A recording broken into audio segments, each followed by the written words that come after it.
Sobers, Minister of Foreign and Caricom Affairs, and Minister Roger Alexander, Minister of Homeland Security.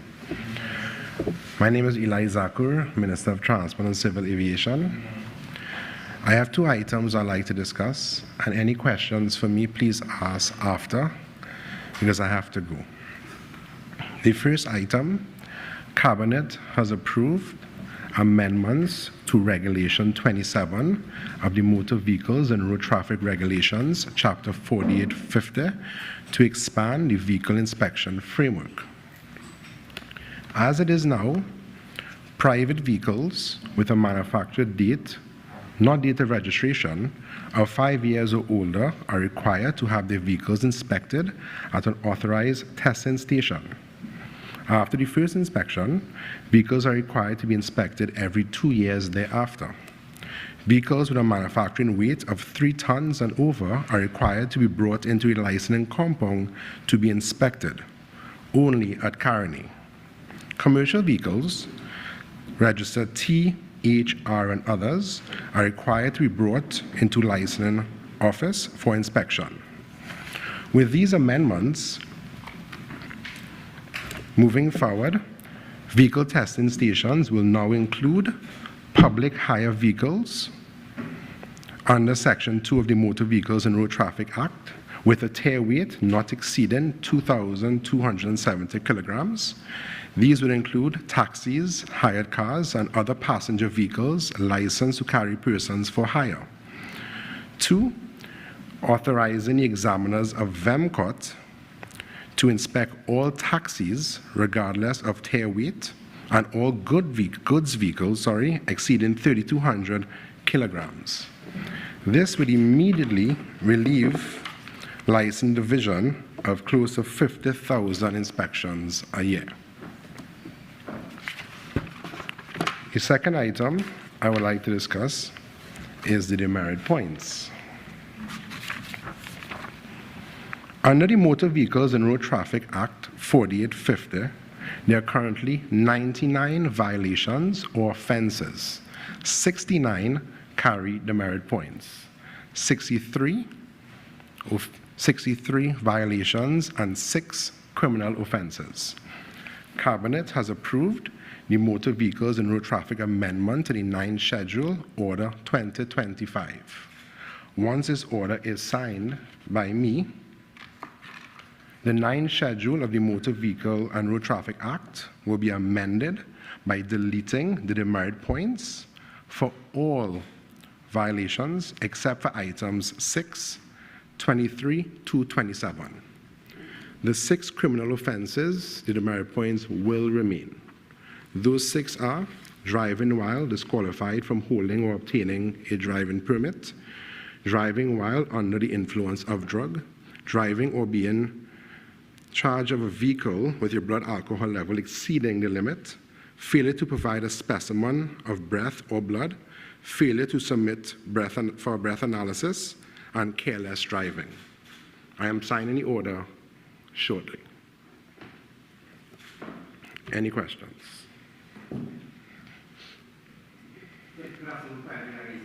Yes, sir. What happens to people on the merit points who have been charged previously? Yes. We are still discussing that, or rather not discuss that at this time, sir. And in terms of inspection for taxis, yes. How frequently will they have to do? No. Once a year?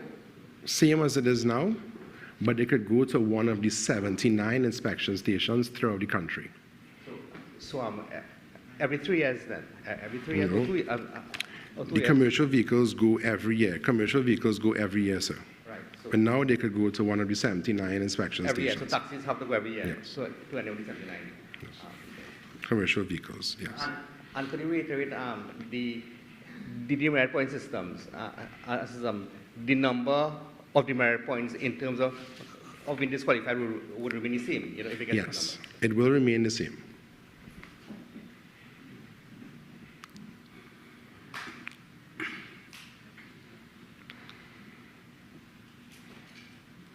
Any other questions?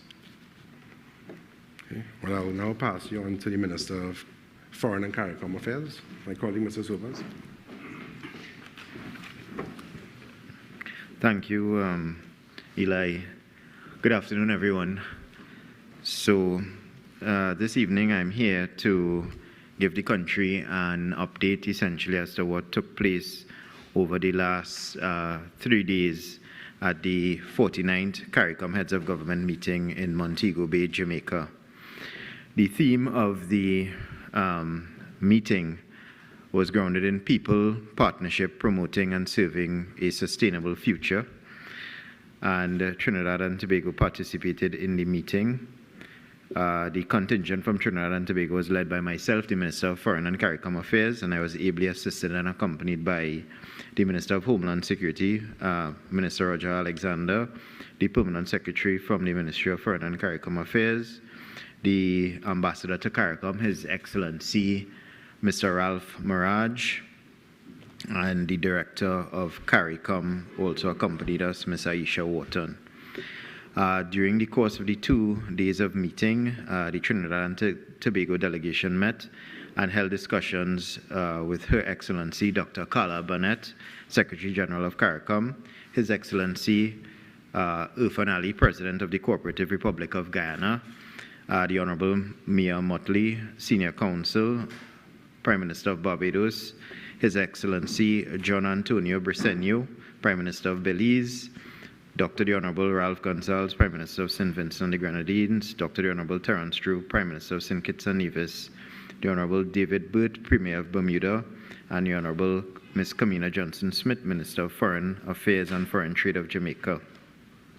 Trinidad and Tobago also advanced its country's position on several items on the meeting's agenda, including the CSME, CARICOM Agri-Food Systems Agenda, and the report from the Prime Ministerial Subcommittee on External Trade Negotiations. Trinidad and Tobago also participated in the Caucus of Heads of Government as well too, wherein a number of issues would have been touched on and dealt with, as it pertains to the situation in Haiti, regional transport, the regional telecommunications strategy, and regional security architecture as well. Trinidad and Tobago also held several extensive bilateral discussions with ambassadors accredited to CARICOM from Singapore.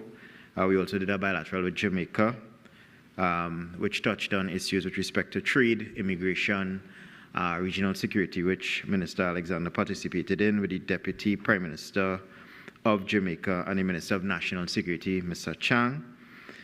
And Minister Alexander also had discussions with CARICOM impacts in Jamaica as well too. And as it pertains to the bilateral, Trinidad also held bilaterals with Portugal, Austria, which touched on issues with respect to health and security. The conversations that took place during that period of time in Jamaica for the 49 heads of government, we were able to engage with several of these countries on some of the issues that we think are extremely pertinent and important at this point in time. Those discussions allowed us to really exchange a lot of information to the possibility of signing some MOUs with these countries that we think would be very helpful for Trinidad and Tobago as we move forward in this dynamic world of uncertainty.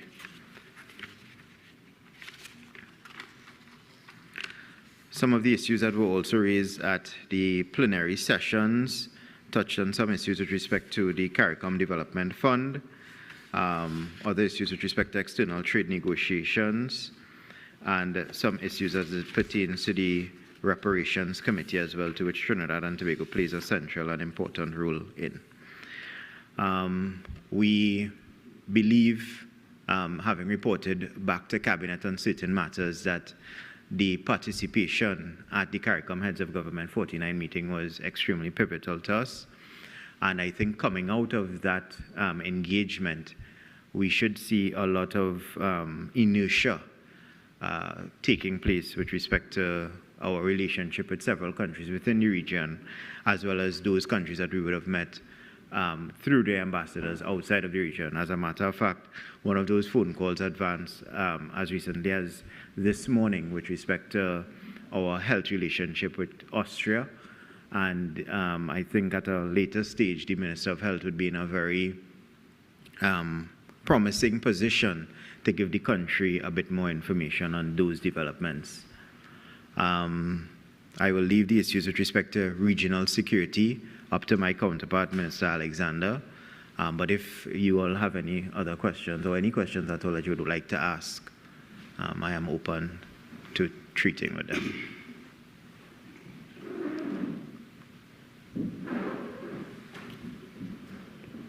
Yes.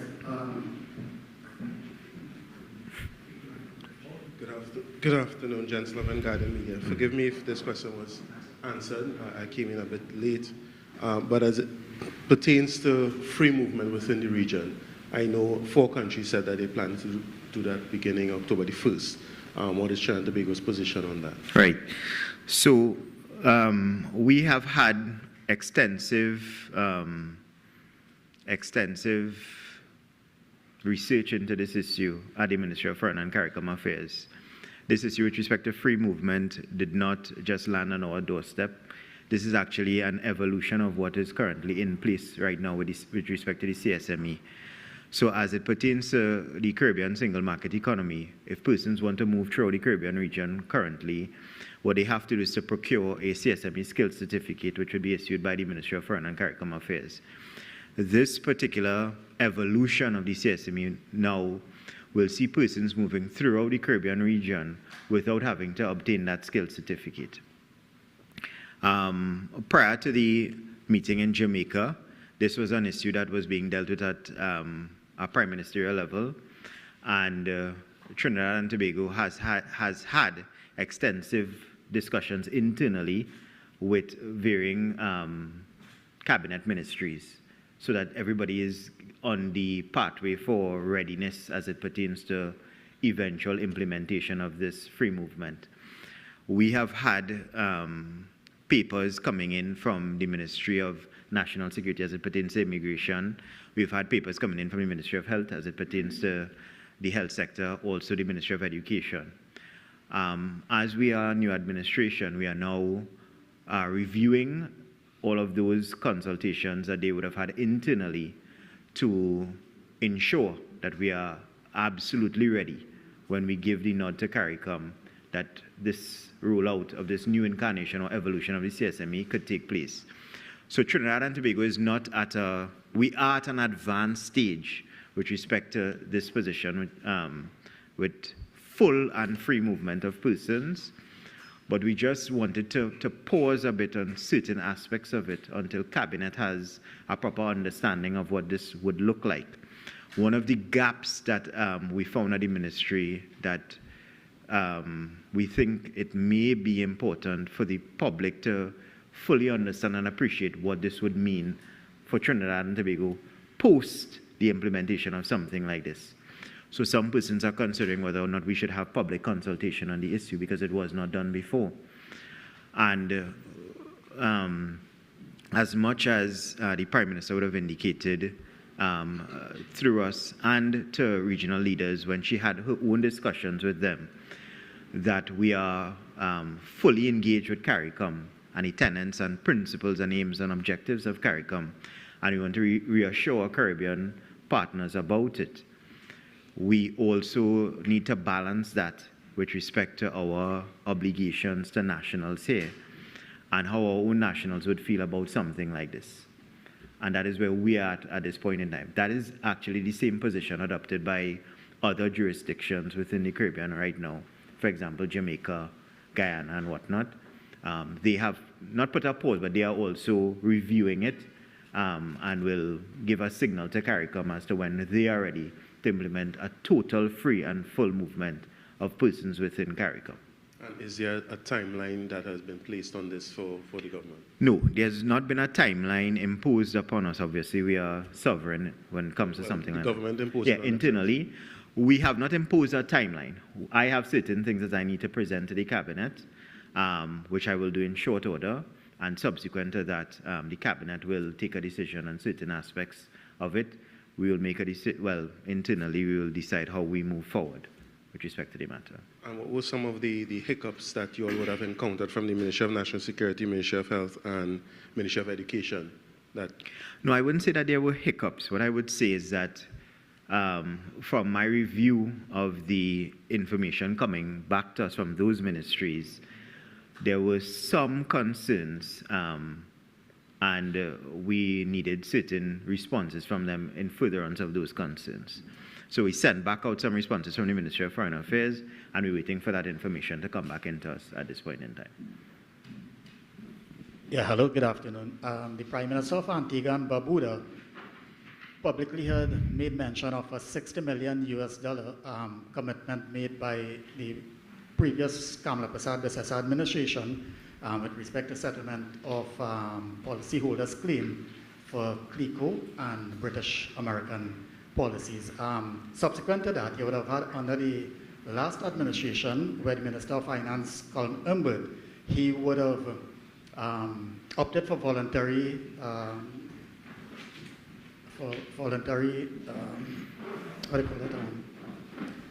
With Cleico, put it into solvency, right? Voluntary solvency of CL, the CL group, which Cleico would have belonged to.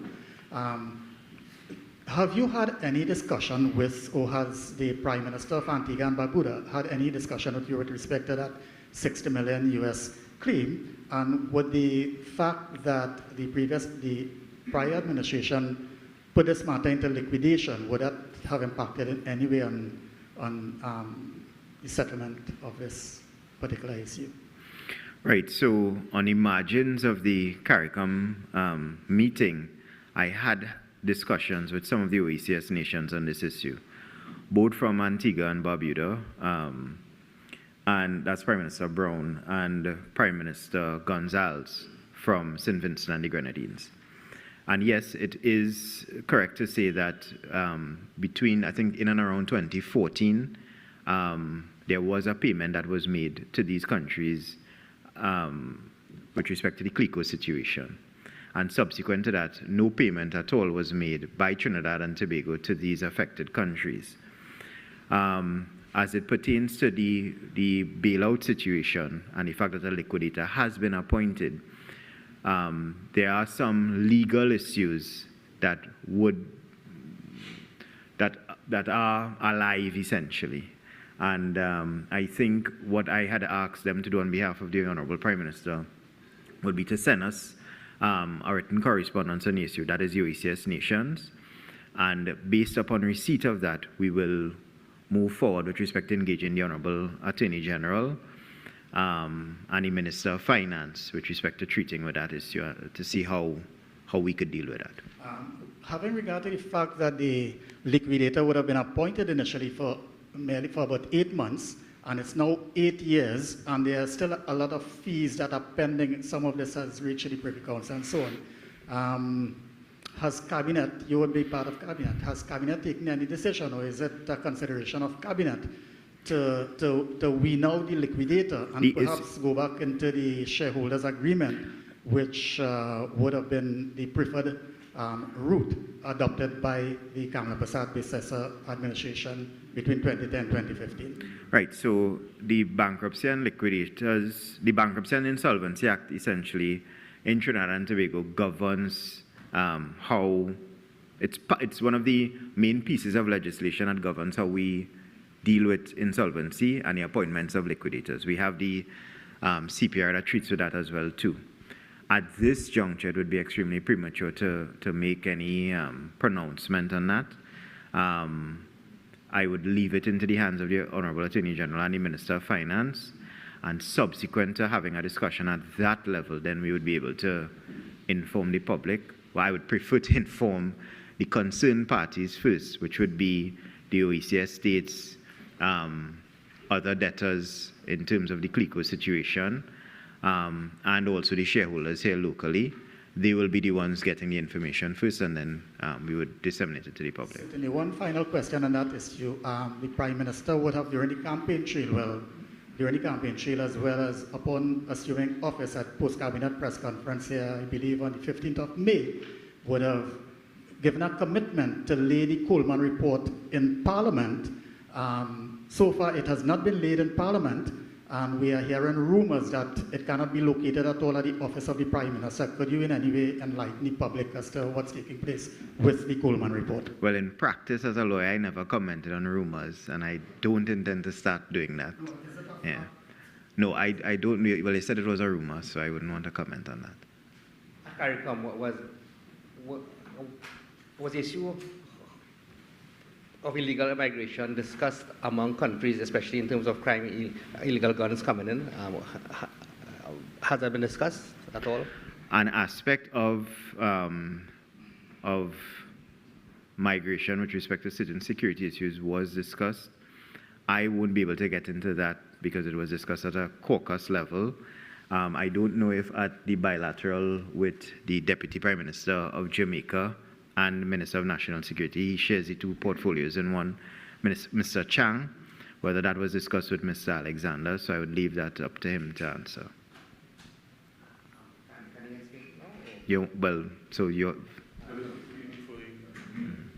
Just one question for you, and Mr. Zakur, my colleague has a question for you, so please don't rush off. Can you give us an update on the UK visa imposition? Yeah, that's a fantastic question. As well as the US. The US? Yeah, the student visas. Right, well, I mean, the US situation is one that we've not received any formal correspondence from the charge here in Trinidad on. But I mean, as you would well be aware, that is a situation that is tethered to the big, beautiful bill that was passed. And essentially it touches and concerns all countries that have to procure visas to go to the US. So it's not something that deals with Trinidad and Tobago in an isolated situation. So I mean, if the US passes legislation to treat with that, and it comes to us, we will have to abide by that position. Right. As it pertains to the UK, that is a very, very interesting situation. So we have it on good authority, essentially, that there were certain discussions that took place with respect to the High Commission and a particular security agency located here in Trinidad. What was revealed based upon that discussion is that a high and inordinate and extraordinary number of persons would have been leaving Trinidad and Tobago to go to the UK to claim asylum. That information was given to Trinidad and Tobago sometime last year, at the end of last year. And from what we can glean, essentially, the ministry, or none of the ministries, or the previous administration, no one prior to us coming into office did anything about it. They were told well in advance of the March deadline that eventually came upon them that they needed to do certain things about that issue. One of the things that was requested was for the change in a particular piece of legislation that would have allowed for advanced passenger information to be delivered to the UK, maybe about an hour before the plane's actual departure for the UK. That was never done. And based upon the lackadaisical or ineffective or nonchalant or non-existent approach to deal with that situation and not providing a solution, we fell into error in the month of March, and they imposed the UK visa on us. Having come into office, we've had several discussions with the UK High Commission on this issue, and we have been successful in getting a meeting with the Home Office next week, Friday, I believe it is, to be done virtually, where we will discuss this issue and try to chart a course of solutions to hopefully bring about some type of relief to citizens within this country. Because nearly every couple of days, I think all of us, we are inundated with calls with persons who are facing challenges in procuring the visa. The UK has indicated to us that it is not a bespoke situation or a tailor-made situation in Trinidad and Tobago. They have essentially a visa system that they just put you in, and you have to look at why you've been placed into that category or pool and figure out your steps to come out of the pool. So if we do pass this legislation, you will be taken out of that pool? No, I can't say that. What I can say is that it will assist us in terms of moving to get out of the pool, right? And we are trying our best to listen to what they have to say and move with alacrity to adopt the things that they've asked us to do, which did not take place previously, and that is why we are in this position. Was there really, increase in number of people asking asylum? Yes, there was. Yeah. I think it went up. The reason for the numbers? No, the reason why they seek asylum. Well, persons sought asylum because they were claiming that they were the victims of targeted crime and gang-related activity and whatnot. The problem that the UK has with that position is that every time someone claims asylum, in order for the UK to properly ventilate the claim itself, it costs the British people around £65,000 per person. That is inclusive of cost to feed, house, and treat with the person during their stay in the UK. And it rose to, as I said before, extraordinary levels. I think the last figure was around 400 and something persons, which was up from about 15 or 20 people per year. So based upon that trajectory that they found to be, difficult to... Are you saying that at 400,000? No. I said 400 people. 400. Yeah. 400,000 as... Yeah. Annually, right? Yes, yeah. People apply for asylum in UK. Yeah, so it was not at that levels. It didn't start off there. It rose to that level, which caused alarm in the UK. And it was a reason was crime, basically. That was the event. Yes, so what they indicated is that it was a combination of two things. The larger portion was persons seeking asylum to escape being the victims of crime. And then there was a subcategory of persons who they deemed to be economic migrants. There are solutions, as I was explaining to Ms. Jensen before, how we could treat with the persons who would be seeking asylum to escape being a victim of crime. But in terms of economic migrants, it's a little bit more difficult to deal with. But we've already come up with what we think to be a palatable solution that we'll present it to them next week. Have they been rejected? Beg your pardon? Or accepted? Or asylum? No. And that is why they have a difficulty, because a lot of persons are claiming the asylum, and after they would have gone through the procedure, a large number of them would have been rejected. You don't have enough figure. No, not with me right now. Right, good day, Minister Zakur, before you Oh, run right. off. Okay, good. No, we have questions for you still, though? Beg your pardon? Don't go too far, I still have No, some my dear, questions I'll for be you. right here. Yes.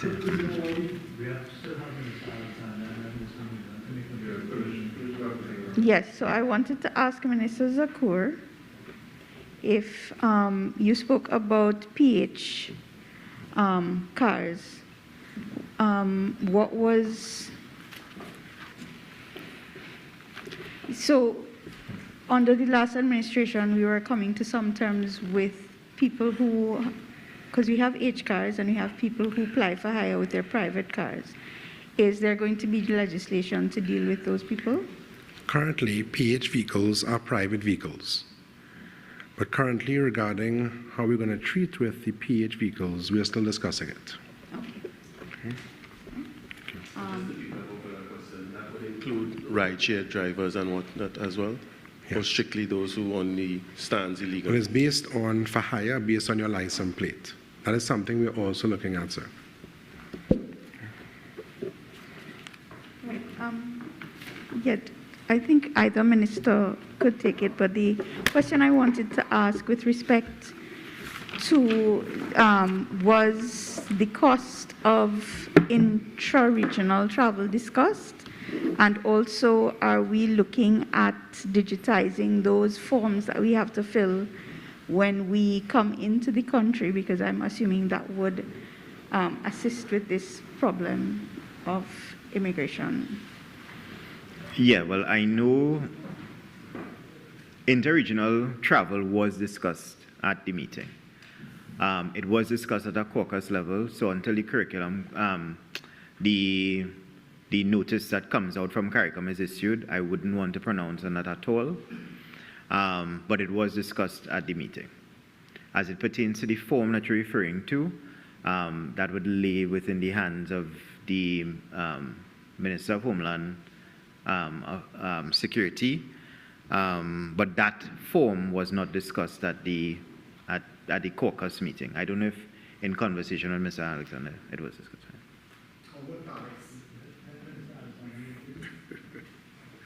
I wouldn't be long, so you could ask a question 100 times. Good afternoon again. I accompanied my colleague, Minister of Foreign and Caricom Affairs, to Jamaica.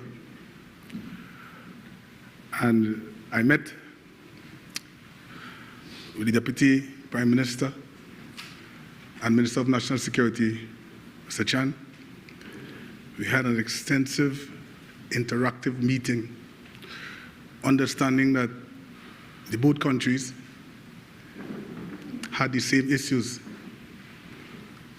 Our discussions included gangs, the murders, women abuse, among other things. There are some things I would not divulge because it concerns national security of both nations. But as we went along, we came up with some solutions to crime. And what we had done, we looked at the crime structure. Because if you look at Jamaica for the longest, a couple of years back, you will see where the murder rate was. And you look at Jamaica now, and you'll see where the murder rate is. I was guided as to some projects I should choose and how to make it meaningful, how to get a sustainable impact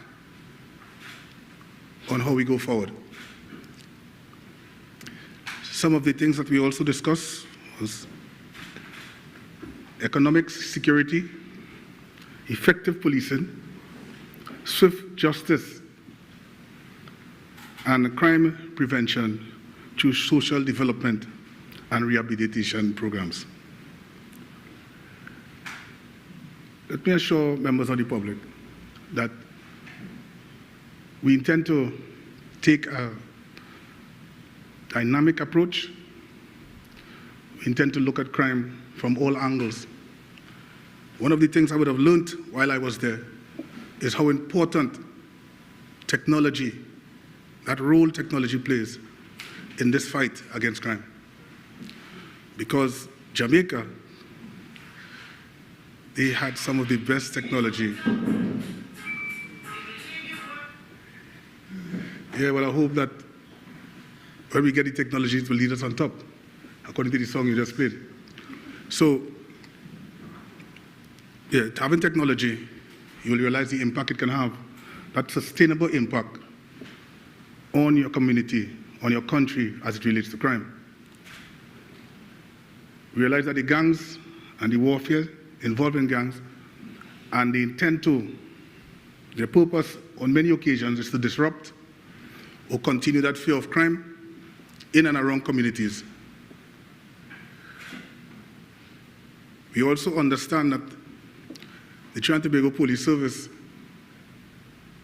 for years, we have seen persons enter this country legally, enter this country legal, increase in population. However,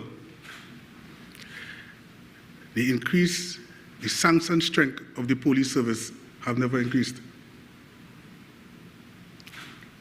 In order to get the impact that you're looking for, police must be visible, they must be able to challenge persons, and we also looking to reignite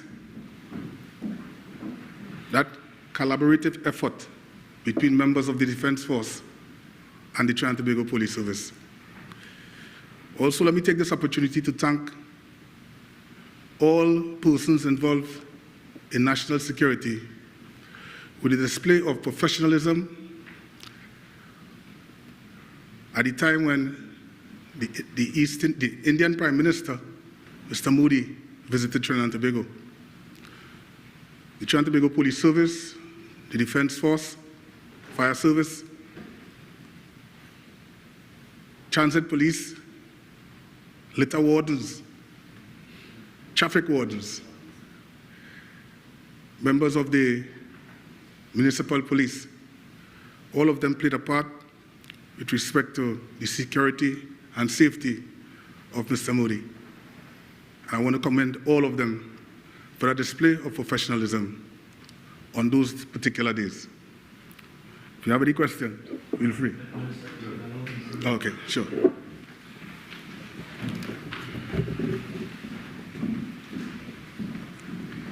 Thank you. Thank you very much.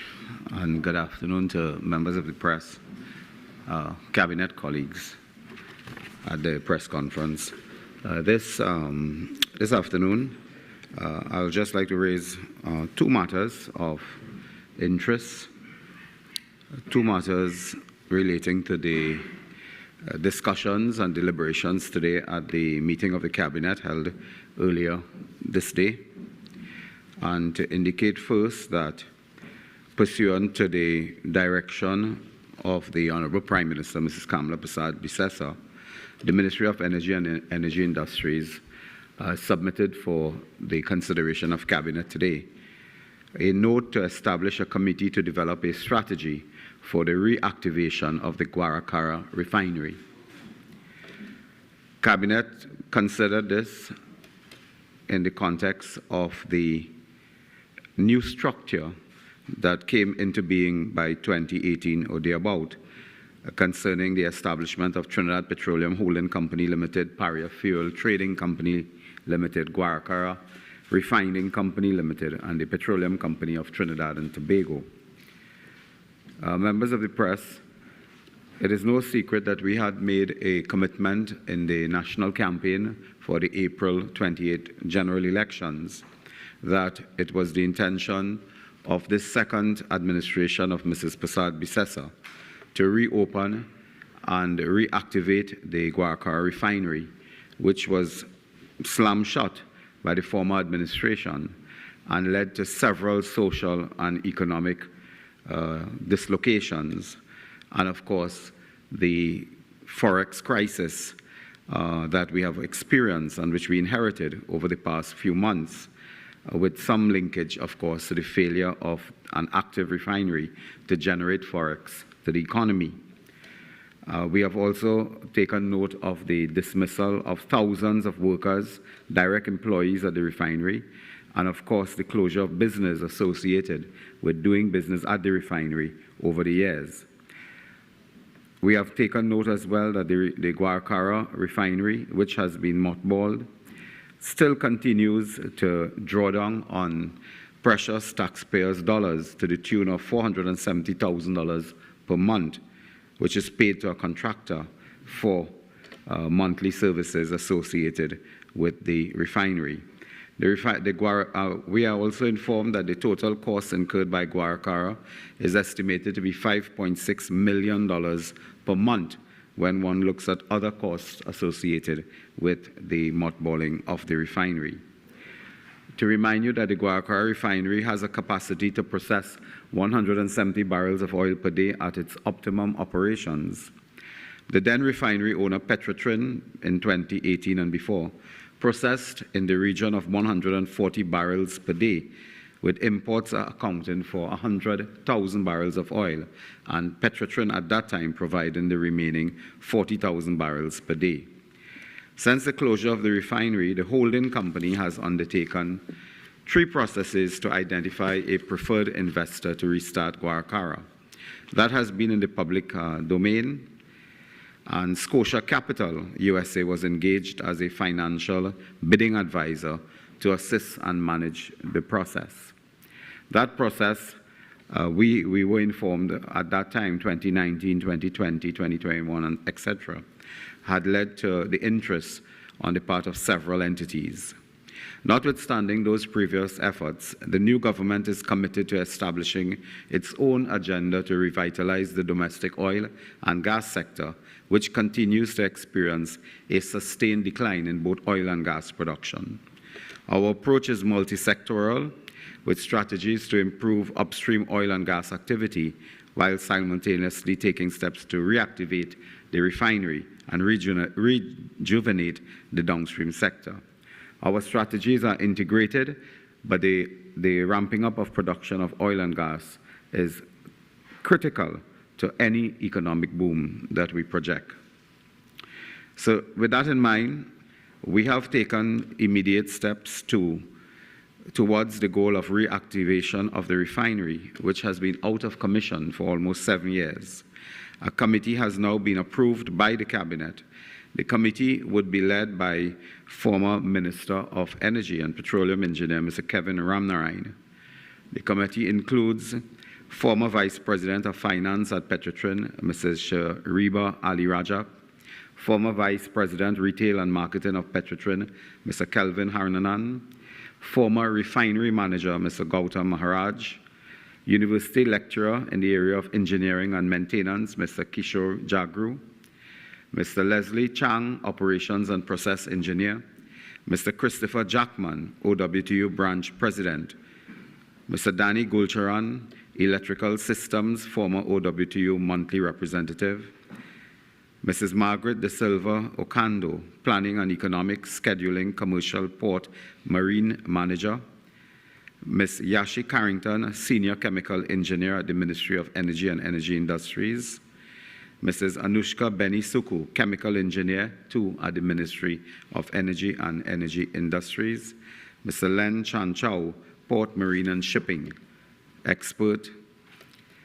The terms of reference of the committee, ladies and gentlemen, is to examine the technical evaluation for the return of refining, its human resource required, financial, regulatory, and feedstock requirements, and commercial arrangements. In the conduct of its exercise, it is proposed that the holding company and or its subsidiaries would provide support as a secretariat for the committee and make available all documents, technical reports, financials, and personnel information that the committee may deem necessary for the execution of its task. We are hoping that this committee will take a maximum of 4 months, maybe less, to return with a report to the Minister of Energy and Energy Industries, which will be transmitted to the Cabinet and will speak to the issue of the reopening of the refinery, its current state and assessment of its technical capacity, and, of course, a projection as to what would be required in terms of feedstock supply, human resource requirements, its technical assessment, readiness, and the infrastructure and utility profile as exists. This committee, we believe, will be meeting very soon. We will provide, of course, support from the holding company by way of honorarium and so on. And we are extremely pleased to announce that this initiative has also received the support of the Oilfield Workers Trade Union that has been involved with us in pathing the course that we will now take to reopen the Guaracara refinery. The second matter I wish to raise is a matter that I raised briefly on Monday night, last at our very successful Monday night report in Pinal, in the constituency of Siparia. I indicated then that our cabinet was considering, and I'm happy to note that we did consider and approve today a note from the Ministry of Energy and Energy Industries that deals with the amendment to a production sharing contract for a particular block. And this block has been a block awarded over the years to Woodside Energy, and it is the intention here that Woodside Energy, in collaboration with BP, would have entered into discussions on a contract for the development of this field.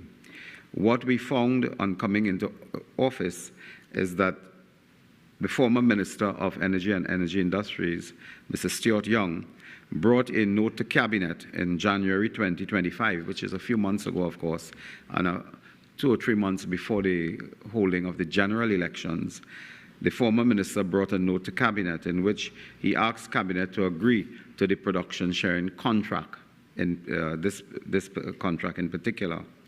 Cabinet therefore agreed in January 2025 to a production sharing contract involving, of course, the Ministry of Energy and Energy Industries on behalf of the Government of Trinidad and Tobago, Woodside Energy, and BP Exploration Operating Company Limited.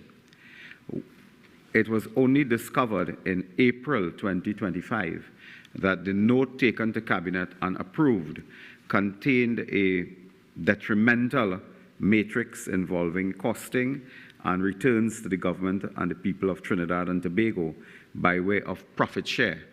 And the table that was approved, recommended by Mr. Stuart Young and approved by the then Cabinet of Prime Minister Keith Rowley at the time, a cabinet that included opposition leader Penelope Beckles, a cabinet that included Mr. Faris Alwari, cabinet that included Mr. Foster Cummings and many others on the opposition benches today. That cabinet approved and confirmed a note that reduced the government share of the profits of this particular profit sharing contract by between 20 to 30%. What it meant is that this country stood to lose if we did not act today. The country stood to lose in terms of revenue 6.7 billion Trinidad and Tobago dollars because of the note taken by Mr. Stuart Young. The country would lose in revenue 6.78 billion Trinidad and Tobago dollars over the life of the proposed deepwater development. Ladies and gentlemen, it is amazing to note that this mistake was actually picked up by the contractor, Woodside Energy, and brought to the attention of our government. We moved with haste to discuss with the players and the stakeholders, and today we approved a new natural gas price class structure and matrix that gave the government of Trinidad and Tobago at the lowest end 10% increase and at the highest end 20% increase in our revenue from that particular project. It amounts roughly, by the calculations of those at the ministry, to be $1 billion United States dollars over the life of the project.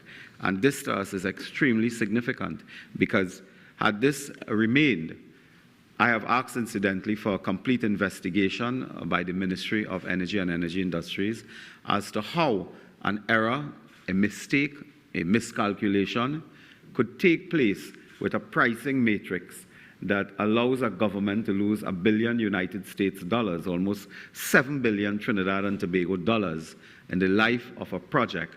How can a mistake like that take place? I mean, I've known that we have sometimes, it's inevitable and human that we have errors, small errors in minutes and documents and notes and so on. But this is not a small error. This is an error of 7 billion Trinidad and Tobago dollars that was picked up outside of the ministry. And therefore, we had to correct this post-haste. And today we did, and in doing so, we have earned effectively by passing one note at the cabinet. I can tell you, by passing one note at the cabinet, we have just earned 7 billion Trinidad and Tobago dollars. So anybody who asks them where the money coming from is correcting the mistakes of Stuart Young and others. That is where the money is coming from. Without producing one extra barrel of oil per day. And since we came into office, I've said before, and I want to remind you, we have increased oil production from 48,000 barrels of oil per day, which we met today, by almost 5,000 barrels more.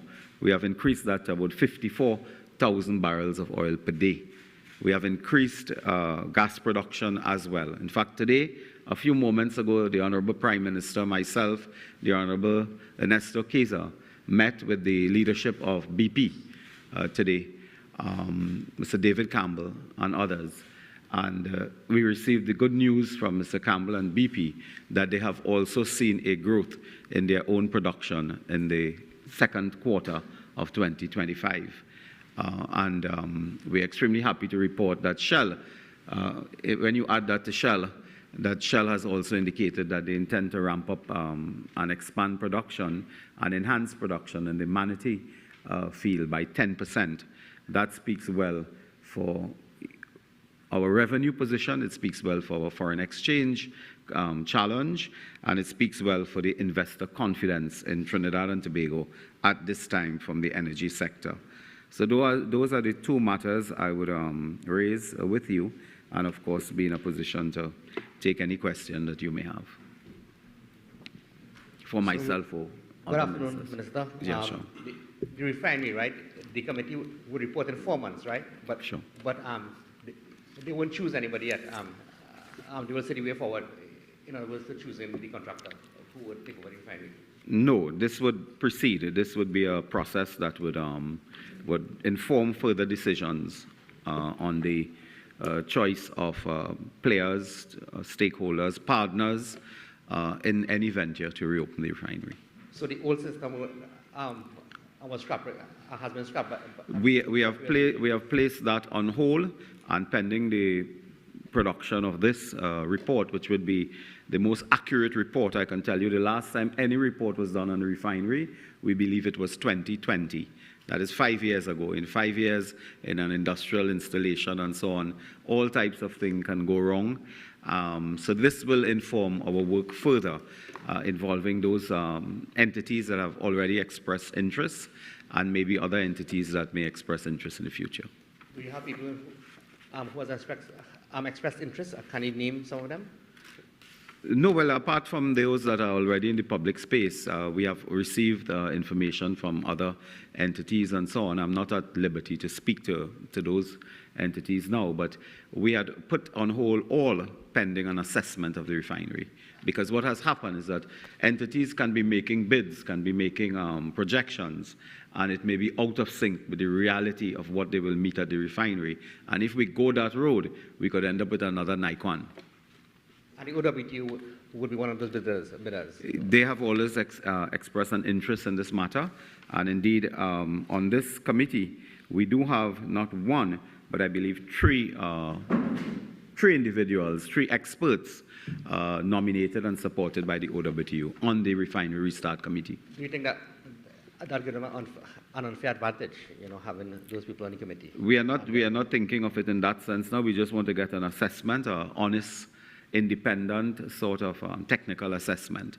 And the persons associated over the years with the refinery, they are also not just persons associated with the OWTU, but employees, managers as well at the refinery. They will participate with a wider group of persons on conducting the assessment. And is the government willing to put any money into that project? Well, apart from the basic cost associated with the assessment now, which is a very minor cost in the scheme of things, we will then assess based upon the report. So the report will tell us to what extent the government will look at a capital outlay, to what extent we can look at equity participation as a structure for entering into any arrangement. That will tell us, the report will tell us the direction we can look in. And then we will get further assistance with commercial and contractual matters. What is this basic cost? Of? You said there's a cost to the committee. Stipend, board members' fee stipend. I don't have an exact figure, but I expect that the holding company will put in place some basic stipend fee. That cannot be much in the scheme of things. And will the report be made public when it's completed? We expect that the report would be in the public domain as well, after consideration, because it's not a secret assessment. The other matter, of course, was the other depot. Yes, on the other matter, was there any explanation given to, and you said it was a mistake, or it might have been a mistake. Other than that, was any explanation given to why this $6.7 billion reduction in revenue was proposed and approved? The preliminary explanation was that it was a mistake. I've asked for further examination of this matter in terms of the decision-making process, the layers involved. I've also asked that I be informed as to the direct participation of the former Minister of Energy and Energy Industries in this matter. Now, Going on to another issue here, the NGC chairman, who is the new NGC chairman, if you all have identified? We have dealt with that matter, and in the coming days, we are just awaiting the normal arrangements to be put in place, and a full board of the NGC chairman and all board members will be announced, I believe, very early next week.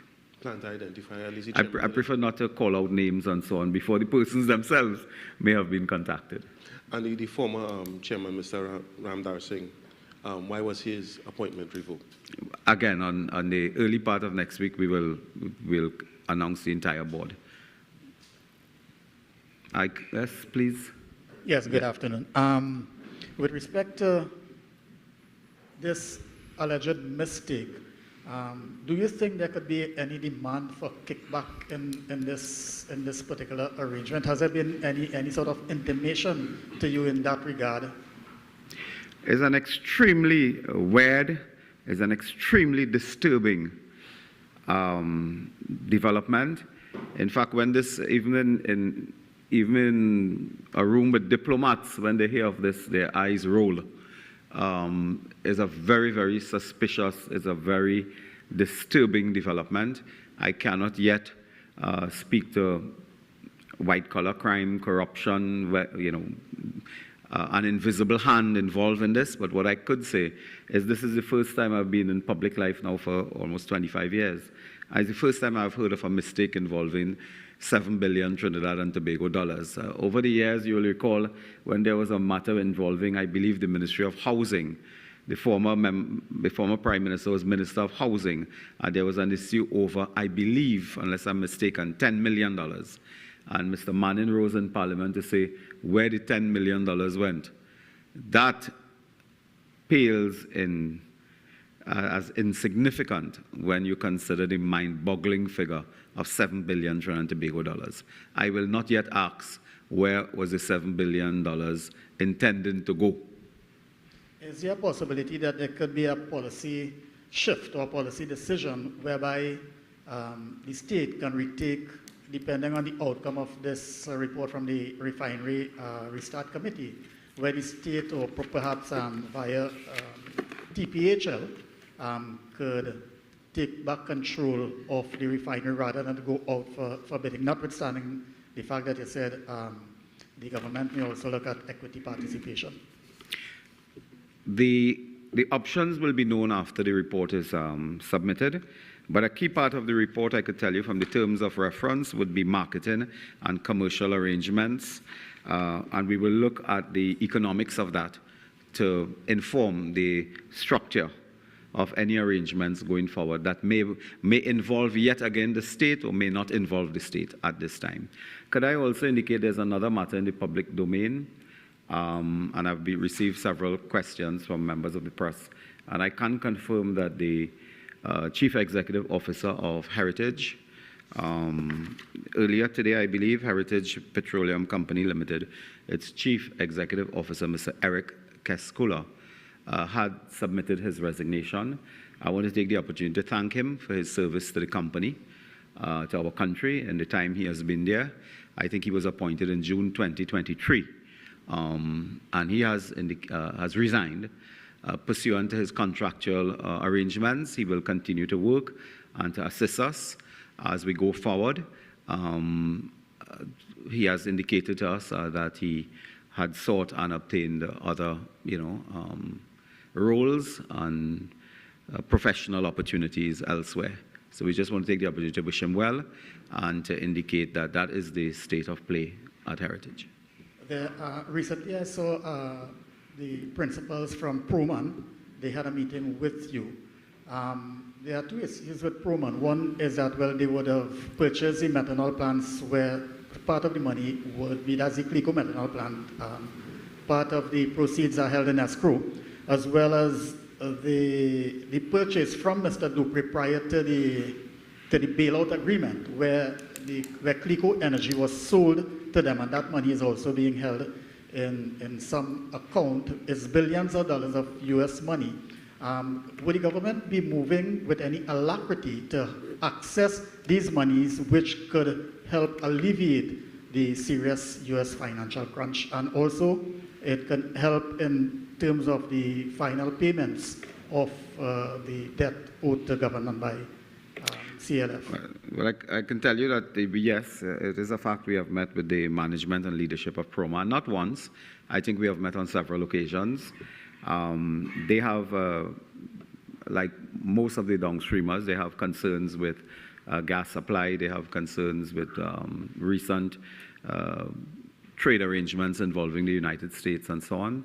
And they have not, we have not been having any detailed discussions on those matters, but you'll appreciate that detailed discussions on those matters would be sensitive, and we would not be eager to reveal in public some of the details, given the outstanding court matters involved and the outstanding investigations, reports, and so on involving that entire process and the history of that process that goes back, I believe, to 2010 or thereabouts. So these are matters that, if and when arise, we would meet and treat with it. But as of now, there are more matters of tariff, issues of tariff, market, and gas supply. Yeah. If not, thank you all very much. Oh, one. Yeah.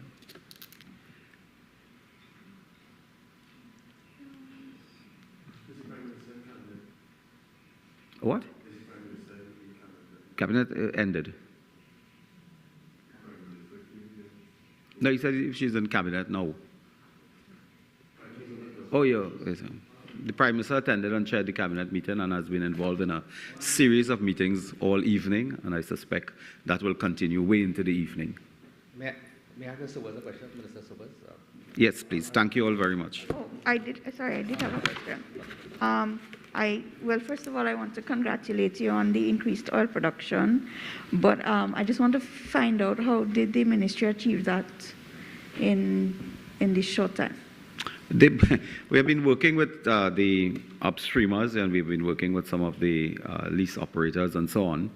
And there are small issues involved with enhancing production and so on. And we have been able in a very short time to act quickly to deal with some of the more practical problems faced by lease operators. And of course, the enhancement in some of the areas had to do with some quick discussions with the major players as to our continuing participation, the continuing participation of those players. But the report so far has been extremely good, and I can tell you that we are extremely confident because, as I said on Monday night again, our revenue position moved from $955 million second quarter 2024 to $1.2 billion second quarter 2025. So it was also an increase in revenue to the country, and that excludes royalties, other payments to the Board of Inland Revenue, and so on. So thank you all. One quick question. As you talk about a successful political meeting on Monday, the Prime Minister having opted not to attend the Caricom of government meeting, and one of the senior members in the party, deputy political leader, while I don't think you might challenge the Prime Minister as a political leader, but You don't go where eagles dare. But would you be hopeful in any form or fashion that if need be for the Prime Minister to leave the jurisdiction, that perhaps he might be as one of the senior persons? Could I tell you so that, and you remind me, I said it yesterday and I repeat to all the press now, I fully endorse the political leader, the Honorable Kamala Persad-Bissessar, to return as the next political leader of the United National Congress. There's absolutely no vacancy. I think somebody would have to be mentally deranged to consider contesting that position, but there are people like that, I know. So we want to express our endorsement, and on behalf of the constituency of Oropouche East, I've been in contact with our executive committee that will issue a statement shortly. The executive committee of the Oropouche East constituency has also extended congratulations to the political leader and fully endorsed her as the next political leader of the United National Congress. I know your question, and I gave an answer. So that we will discuss whether or not you can act as Prime Minister. Thank you all very much. Thank you. I think we have come to the end. Mr. Sobers, Minister Sobers. Oh, Minister Alexander. Mr. Alexander.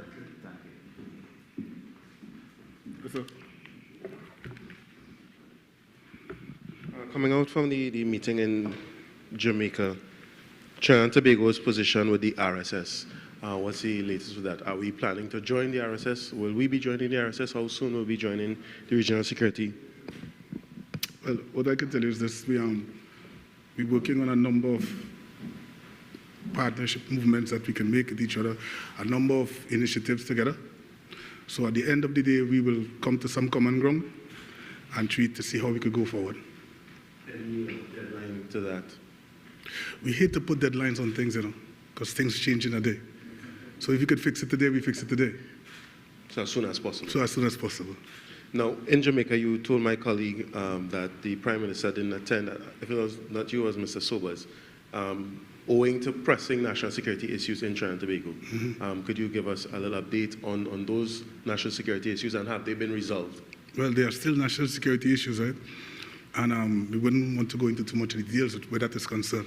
It's very important that some things we keep in order to get the level of success that we're looking for.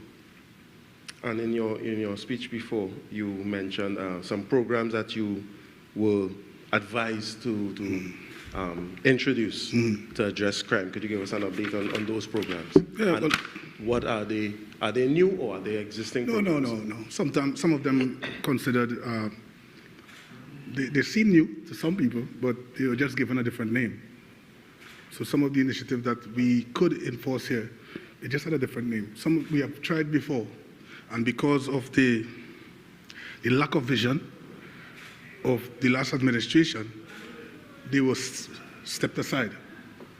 So now we must reintroduce it. But when we introduce it, we introduce it at a cost. Because what could have been done 4 years ago, it is more costly now to do. And that is what's happening. And could you identify these programs by name? Well, let me just share one with you, a very simple one. We had technology placed in vehicles. Let's go with this one. Just technology placed in vehicles where we could get information here and now. How much of that you would have seen in a police vehicle within the last couple of years? You see, so we need to understand at this level that technology is the way to go. And while my colleagues, and I want to say this openly, while my colleagues were speaking about climate change, we were speaking about crime change in the region, how we could change crime in the region. And my final question, can you give us an update on CCC and even the other programs like My Light and Day? I know for sure CCC has been put on pause for some time. There are those who would have signed up for it and were looking forward to getting the stipend to help whatever bills that they have to pay. Now that it's on pause, what, if anything, is being done with regards to assisting them, and as well, how soon would we see CCC back out in full? Well, whilst that would not fall under my purview, what I'm sure about is the government effort to have young persons prepare themselves for the future, learning something, sustainable something, where you could learn something, and at the end of the day, even if the government doesn't employ you, you can afford to employ yourself. So give you an opportunity away from a life of crime. So having said that, we are looking at a number of initiatives, but I will leave that for the line minister to discuss with you. Home invasion seems to be continuing, and no one seems to be arrested or held. Is that a priority for you now? It must be. The safety and security of every citizen is a priority. And what we are looking at really is that we in the not too distant future, very soon, I don't want to give my friend a timeline, but very soon, might be even be in the next Parliament day, you will see a number of laws coming forward to treat with home invasion, because we intend to give the citizens an opportunity to defend their castle. Underline the word castle. Yeah? The Prime Minister has announced that police officers would be on high-risk schools. You spoke about, in terms of resources, they don't have enough resources. What about, also getting the army involved, soldiers involved in that, And of course, I think they must be unarmed, if they're in school. Would everybody be unarmed in school? How would that work? There will be officers in the school. But to tell you if they'll be armed or unarmed, I cannot speak to that. what I could tell you, every situation will be dealt with according to its merit. So that's what we intend to do. Because I can't see you being by the school, and if you confront the officers with your AR-15, I don't expect them to take out their fingers and do this, right? I'm not saying that they'll be armed, but every situation will be dealt with on its own merit. Would they be trained, the officers to go into schools, would they be trained, after specific training to go into schools and be a part of the high risk? Yeah, we tried, well, speaking to the new Commissioner of Police, he's trying to place persons in the environment to which they have that relative skill. And if they have the related skill, then they will be placed there. So we don't want to just put persons, as persons would say, square peg in the wrong hole. So you prepare the agency for the new initiative so they can confront it with courage and grace and professionalism. Speaking of resources, at the meeting on Monday, the Prime Minister would have made several announcements about increasing the legal age for drinking and marijuana use. Yeah. In terms of enforcement, are we going to, because this is a country where people drink a lot, Yeah. how are we going to enforce these new laws when they're brought into practice? Well, that will be a responsibility for those who are supposed to enforce the law, which is the police. But there are one additional thing she told me today, is that it would not just be enforcing the law, but the time has come for all citizens of China to be able to understand that they have a responsibility. And one of the responsibilities they must have should be to walk in the public domain with some form of ID. How do you want me to, if you tell me you're 16 years, I look like 16 years, I could size 40 something and I 17. So some persons must walk with some form of ID in order for the police to ascertain your age and your address. So it's something that we're looking at. And also we were checking over the last couple of days, there is no provision in the law against the use of alcohol by minors. You're not supposed to sell it to them, but there's nothing in the law that says that minors cannot or should not drink alcohol. Will this also be addressed in new legislation? Yeah, that's the AG is having a discussion as we speak with respect to that issue. Anything that we intend to implement would be searched by the AG and his team and corrected, even if it was an error before. Yeah, good afternoon, Mr. Alexander. The fight against crime, well, there will be the soft approach and there will be the more the policing approach. One, there are a few areas that perhaps need to be paid attention, and I'm asking the question in terms of the reinvigoration of the NOC, which was dismantled by the previous administration, the National Operations Center. 1, 2, in terms of the use of drone technology, because if you don't have proper aerial surveillance, other than some of the cameras which are working, some are not working, but there seem to be no other aerial surveillance really to support ground troops and forces in terms of the fight against crime, especially in active situation, not only crime, but perhaps in disasters and so on. In terms of utilizing technology, DNA, forensic, and these type of things, where there seem to be, we are at a really low level in that regard. And further, yourself as a police officer who would have undergone training at the police academy, from then to now things might have changed, but yet the training seems to be at a particular level. Where do you think that the police officer come out of the academy are properly trained to deal with modern crime situations and so on, in terms of different scenarios when confronted, in terms of use of the various technologies, and in terms of sometimes perhaps additional specialized training? Well, that's a difficult question from the time I left the police training college and the amount of training I would have acquired during my tour. However, the training academy has a well-rounded staff who also, they are trained in different type of technology, especially involving policing. So I know they will pass on, because on many times we see them coming up for courses and things, and we send them. so they come back and pass on their knowledge to the officers at the police station in Colway.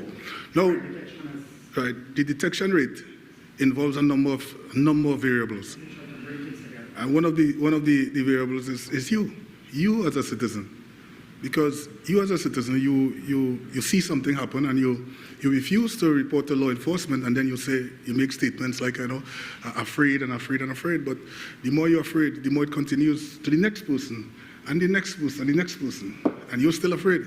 That's why intelligence gathering come and perhaps not operating in silos, but Right. getting information sharing. Right. So then that is why we are looking to train the officers in areas where technology have brought evidence to the court successfully. It's been about just over 2 months since the UNC government came into office. We've had about 80 or just over 80 murders. The country woke up this morning to the news of a young man being murdered. He went to purchase a vehicle. And I think in another report, a fisherman being gunned down. You spoke about legislative relief to come, but what about crime fighting on the ground? What is being done to deal with the murders in particular in the country? Well, what I can tell you is this. That probably is a question you would have to ask the Commissioner of Police, in the real sense of the word. However, what I can tell you is that my responsibility as the line manager is to provide him with as much resources, technical resources, manpower resources, vehicles, etc., to put on the ground, because I have said this before and I'll say it again. If the police control the streets, the police can control crime. And I leave that right there. Thank you very much. You mentioned programs and all that. Would we see a return of live sport or any other program of that ilk? Live sport. Yeah. Or any other program of that? Of course, we have a list of region? programs to come, but live sport, why you choose that one though?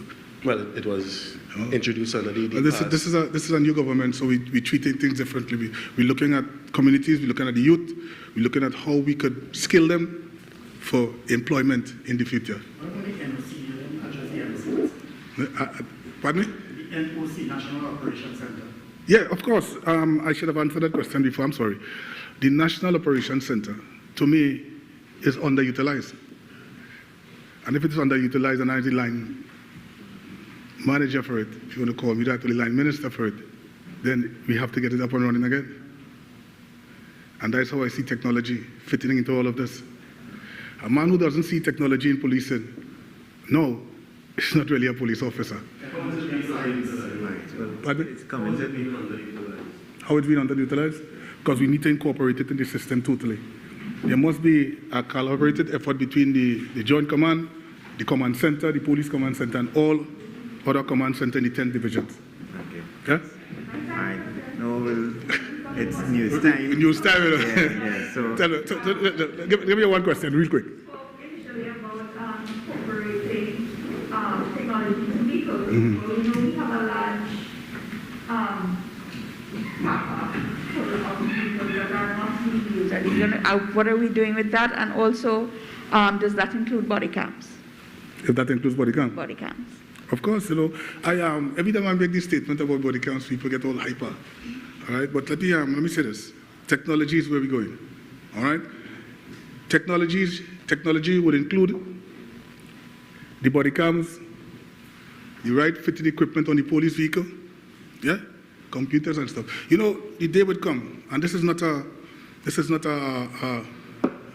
dream. I had a dream moment where the police stations should no longer have books available to them. We intend to change that. The police officer going out on a report should not have a desk diary in his hands.